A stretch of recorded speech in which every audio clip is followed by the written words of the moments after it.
This is the Angels POSTCAST, your instant game reaction for the Los Angeles Angels. Part of the Locked On Podcast Network. Your team every day. Hello, Halo Nation. Hello, Halo hopefuls, and welcome back to the latest edition of the Locked On Angels POSTCAST. Coming at you live, as always, after every single Angels game, right here live on the Locked On Angels podcast, on the Locked On Angels YouTube channel, and after the fact, wherever you get the Locked On Angels audio podcast feed. If you don't know who I am, what's going on, everybody? My name is Gavin Carlson, former credentialed journalist in the LA area, spent 4 years covering UCLA sports with the Daily Bruin, and now in year 2 with the Locked On Podcast Network, where it's your team every day. Our team is the Angels, and the Angels lose here 7-3. It feels like this has been happening a lot to the Angels. Another weird rain delay game. We have the 5-minute thunderstorm delay early in this one. Then we have an bottom of the 8th inning rain delay when they're begging to just get this game over with.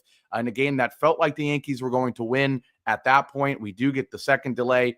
And finally, the inevitable eventually happens. The Yankees do get a 7-3 win over our Halos. They snap a 6-game skid, and we unfortunately are not able to get the mammoth 4-game sweep. It would have been an unbelievable, probably the best series of the season, even better than that Dodgers sweep, if we were able to get a 4-game sweep of the Yankees in New York. You will certainly get my thoughts on today's game, but more importantly, this road trip as a whole, this series as a whole, in a second. But first and foremost, shout out to everybody in here on this Juneteenth holiday that some of you may have, some of you may not. But either way, shout out to everybody joining me here live at before 2 p.m. on a Thursday, right? So a lot of the familiar faces. As always, hit that like button, man. Hit that like button. Leave your comments. I react to them live on the show, and we'll get right into this one. Let's not waste any time. And I'm going to change things up today.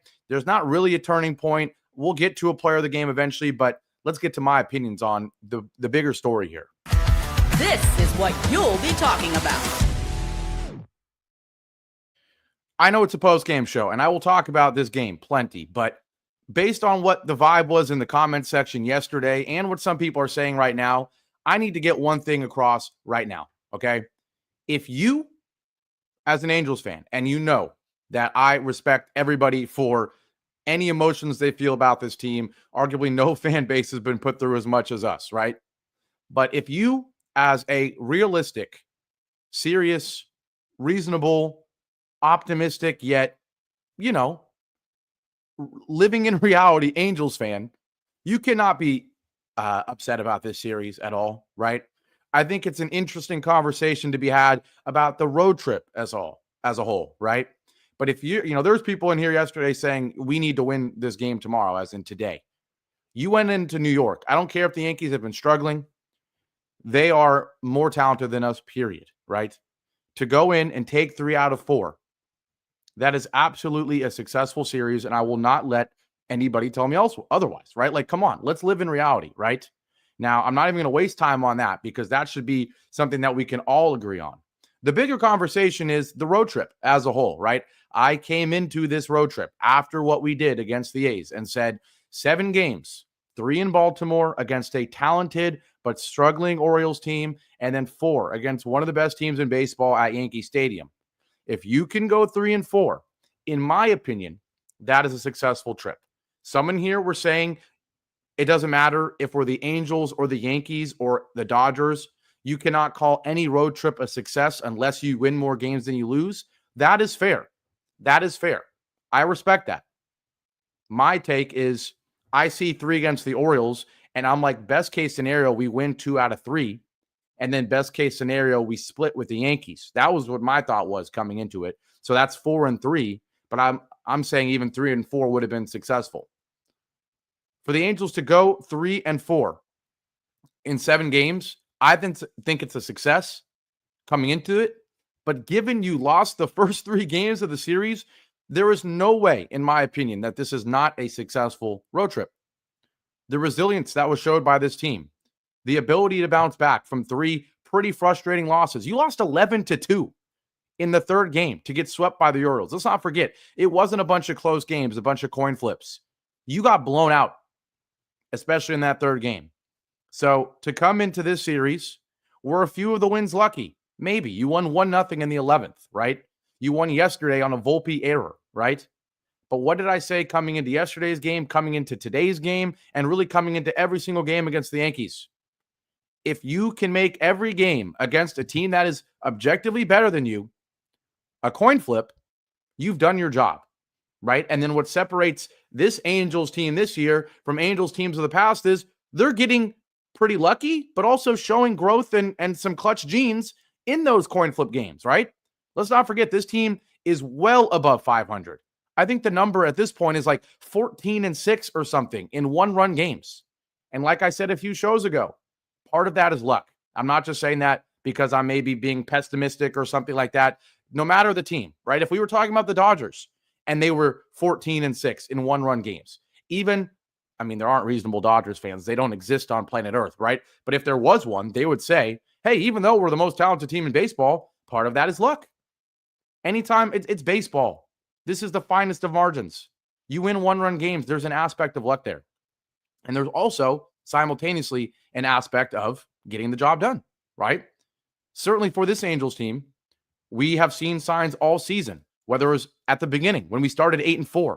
Let's not forget how that season started. Crazy comebacks in St. Louis, right? We've had crazy comeback walk-offs against the Giants, the Dodgers series, right? There have been times where we've come back and won games. That's not luck. That is a different mentality, a different belief, right? Different clutch capabilities from players, right? But there's also been games like yesterday where, let's be honest, if Volpe doesn't make an error, the Angels very easily could have lost yesterday, right? It's number one, or the first game of the series as well. And exactly, JCH makes a great point. You make your luck with good at-bats and putting the ball in play. Exactly. You put the ball in play against Volpe, and look what happened. He made a mistake, right? And we'll get to that. The Yankees kind of did that tonight, right? They had 12 hits.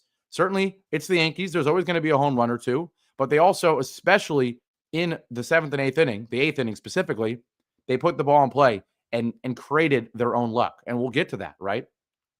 But the moral of the story is you went 3-1 against the Yankees in New York as a response to the 3-game sweep against Baltimore. So part of me, knowing how inconsistent this team is, knowing how we haven't performed very well against teams above 500 outside of the Dodgers, to do what we did in this series as a response, I almost prefer this to if you went 2-1 against the Orioles and 1-3 against the Yankees.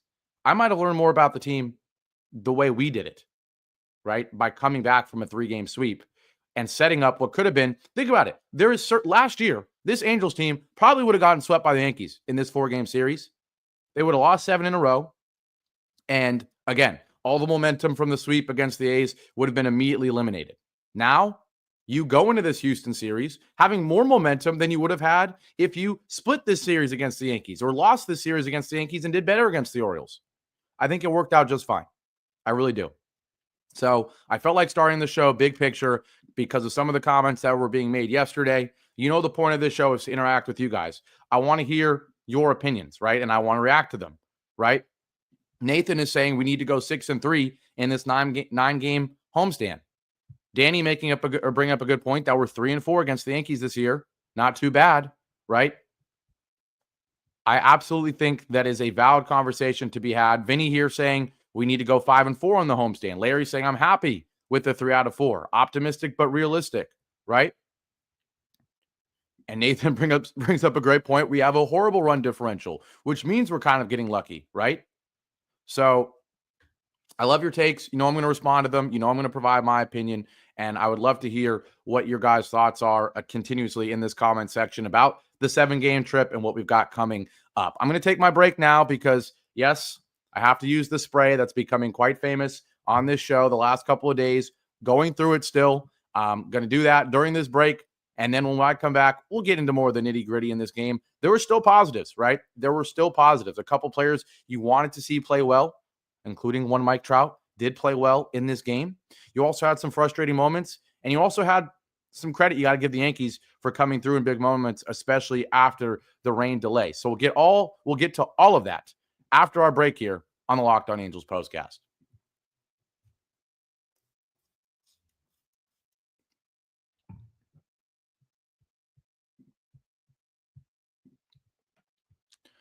Now, on this Thursday, today's show is brought to you by Trade Coffee. Let's be real. Coffee isn't just a drink. It's a ritual, a lifeline, the thing that gets you from half asleep to fully functioning. And if it's that essential, why settle for anything less than amazing? That's where Trade Coffee comes in. Trade is the #1 coffee destination in the U.S., delivering fresh, incredible coffee from over 50 of the country's top roasters. Whether you're a cold brew fan or a pour-over purist, they've got a roast you'll love. Look, I didn't even like coffee in college.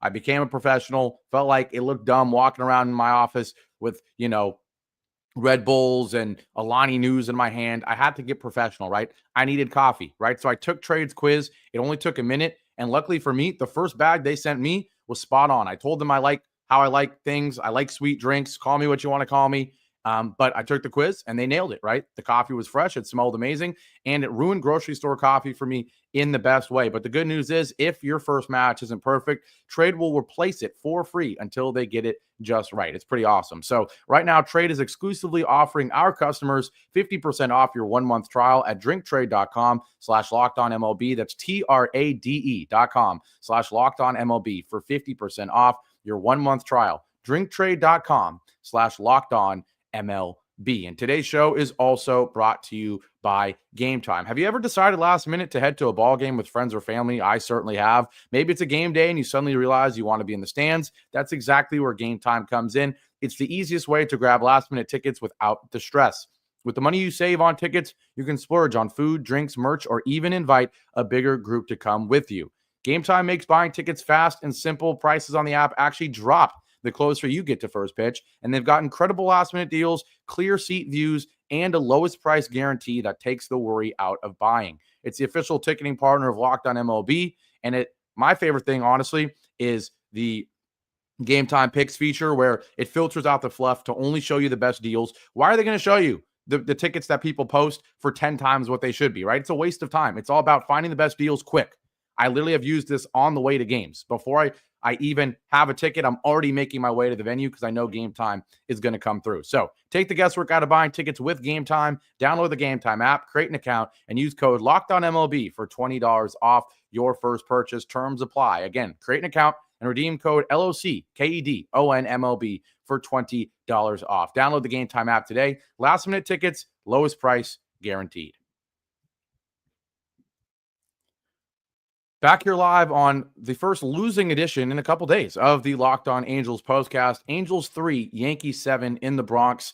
The Angels unable to complete what would have been an incredible, improbable 4-game sweep of the Yankees in New York. They still take 3 out of 4. Successful series without a doubt. In my opinion, still a successful 7-game trip despite it being 3-4. Would absolutely respect anybody who says you can't call nothing successful unless you have a positive record. That's fine. That's fine. But that's my take on the matter. We will finally get into some of the nitty-gritty in this game because, let's be honest, the Angels showed great fight, especially early on in this one. And don't worry, Vinny's over here losing his mind, saying, Gavin, give my glorious king his credit. My GOAT was looking good on that first inning swing and with that base hit up the middle. Don't worry. I'm getting to it right now because you know how much I defend Mike Trout. I love him, and I still root for him more than probably anyone else on this team. Other than a couple of the young guys. And so Trout, he's really heating up. You got to give him credit. A 2-for-4 performance today that starts right away with a beautiful swing on a 1-1 pitch from Carlos Rodon, who's been a great pitcher. He keeps the location consistent here. 3 pitches down and away to Trout. Typically, when you're going down and away against someone, that means you're nervous, right? That means you respect them. You don't want to give them anything they can really turn on. And shout out to him. He takes a down and away 4-seam fastball on 1-1, and he absolutely crushes it. Right up the middle, left center field, 423 feet, 112 exit velo, an absolute bomb, right? A laser beam to get the Angels an early 1-0 lead. You did everything you could. And that's why it was frustrating that Tyler Anderson was not able to protect the lead. He got the run support he needed right away, but he instantly falls into trouble. Double from Goldschmidt to begin the bottom of the first. Bellinger singles. He's able to strike out Judge, but then Stanton grounds out Fortunately, we do get an out at second. Was never going to get the double play, and the Yankees tied the game at 1. But again, the Angels show fight. They show response. They show resilience via the long ball. Again, Joe Adell hits his 15th home run of the year, also off Rodon, a 1-0 fastball away, and he gets enough of it, 101.1 exit velo, 382 feet. He hits it to right center field, which is always a really good sign for Joe Adell. He's got 15 home runs, man. He's got 15 home runs, right? I'm not going to ask everybody to be a 5-tool player.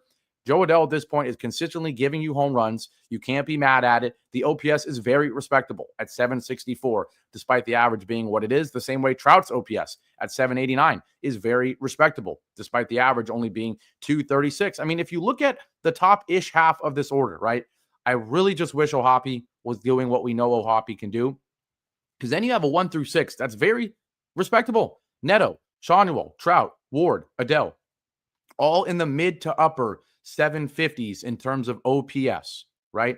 Or 700s in terms of OPS. If O'Hoppe was giving you a 750 OPS performance and not constantly being replaced by d'Arnaud every few games, that 1 through 6, a bunch of righties other than Shawnuel, but still, that's a 1 through 6 that you can't mow through, right? You know, especially with the way the Angels play, one of those 6 guys is probably going to give you an extra base hit every time you go through that order, right? So, and then you've got high upside guys like a Christian Moore. My opinion is a Lugo should still be there, right? You know that you're occasionally going to get a home run from Soler or something, right? So the lineup is respectable, right? And so for, again, you know, we didn't get a great performance from the 1 through 6 today outside of Trout and Joe Adell. Taylor Ward did give you a home run as well. So once again, even in a game where Neto has 0 hits, Shawnuel has 0 hits, you still get home runs and RBIs from Ward, Trout, and Adell, all on solo shots, right? That shows the kind of the potential that 1 through 6 is always going to have, right? So you went up 2-0, or excuse me, you went up 1-0, you went up 2-1, and it really was that bottom of the second inning. That would be the turning point if there was one. The fact that not once, but twice, Tyler Anderson blows the lead, and this time blows it in a big way. Walks Volpe, gets the double play. You think he's out of the inning, but then a base hit to DJ LeMahieu sets up a 2-run shot for Trent Grisham. First pitch sinker right down the middle. He drills it to right center, 408 feet. That makes it 3-2 Yankees. And then the very next batter, just 2 pitches later, Paul Goldschmidt takes a fastball high on 0-1. I do not like that pitch at all. And he hits a laser beam, 109.9 exit velo, just 370 feet, but that's a solo shot. That makes it 4-2. And at that point, you're kind of like, this is kind of what you expect from the Yankees with their back against the wall, trying to avoid an embarrassing 4-game sweep. The fact that you take the lead and they come back, you take the lead again and they respond in a big way. Kind of felt like the Yankees were going to win this ball game, right? Got to give the Angels credit. They steal one in the 6th inning. Again, via the solo shot. That's really all the Angels had today, obviously. But then again, bottom of the 7th, the Yankees respond with the run. And then the bottom of the 8th was really the nail in the coffin after the rain delay. And again, we talked about creating luck. The Yankees did it in this inning. Yes. Did they get a double from Aaron Judge off of Neris? Yes. Then did they get a walk from Stanton? Yes. First and second. Then we get the huge rain delay. Brock Burke naturally comes in after the rain delay, and the Yankees get creative. I thought it was a genius decision.